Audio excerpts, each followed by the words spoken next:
Hello बच्चों, let's read the question. Question कह रही है कि इनमें से आपका किसका लार्जेस्ट साइज होगा, ये आपको बताना है। लार्जेस्ट साइज आपको बताना है कि क्या होगा। देखो, की कॉन्सेप्ट की हम बात करेंगे। की कॉन्सेप्ट आपका लाई करेगा। देखो, होता क्या है कि अगर मैं साइज की बात करती हूँ तो साइज हम कैसे देखते हैं।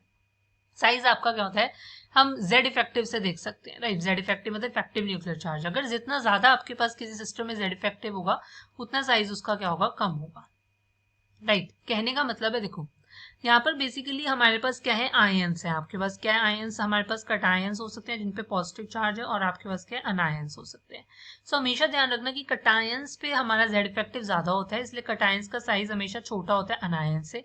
और यहीं पर न्यूट्रल एटम्स भी होते हैं। न्यूट्रल एटम्स के केस में क्या होता है कि उनका जेड इफेक्टिव जो होता है वो इंटरमीडिएट होता है between cations and anions, right. मतलब अनायंस से तो आपका क्या होता है, जेड इफेक्टिव ज्यादा होता है, बट आपका कटायंस से कम होता है। क्लियर।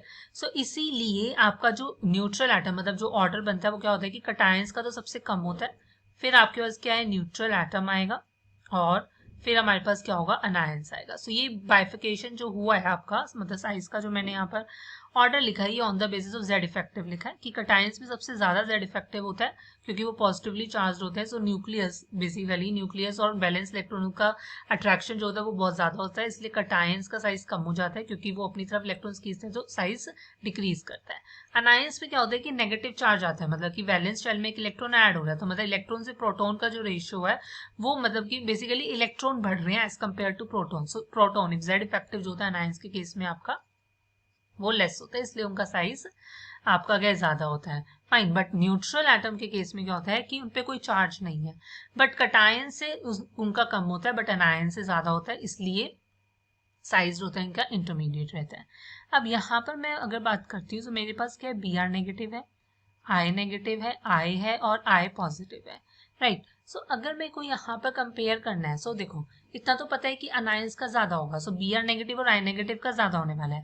अब इन दोनों को कैसे कंपेयर करोगे, आपको पता है कि आई नेगेटिव और B R negative same group के हैं, और बी आर नेगेटिव आपका ऊपर आता है आई नेगेटिव से, राइट।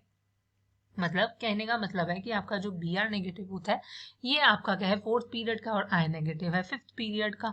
और डाउन द ग्रुप साइज बढ़ता है क्योंकि एक नई शेल ऐड होती है, तो मतलब आई नेगेटिव का तो सबसे ज्यादा साइज होगा, फिर आपका कौन होगा, बी आर नेगेटिव। अब अगर मैं नेक्स्ट में बात करूंगी अब आई और आई पॉजिटिव में, आई होगा फिर आपका आई पॉजिटिव होगा। सबसे लार्जेस्ट किसका होगा, आई नेगेटिव का, that is option C. Hope you understand it well. Best of luck. Thank you.